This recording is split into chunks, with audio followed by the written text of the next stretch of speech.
Ready na bumalik si RHJ, nagsabi pa na pusong Pinoy siya, tara kwentuhan. After ng 10 laro, 6 wins, 4 losses ngayon ang record ng TNT sa NBA import na si Bolbol mga idol, kahit monster numbers naman ang pinapakita niya. Pero alam nyo ba, may rest back na silang paparating muli. Dahil nalalapit na sa pagbabalik itong resident import nila na si Rondae Hollis Jefferson galing injury.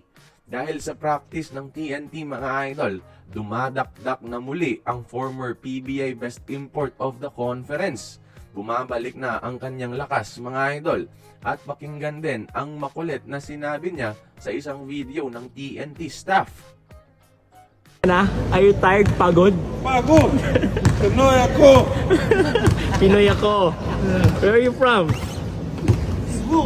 Cebu! Cebu. Andong! Mabuhay! Salamat!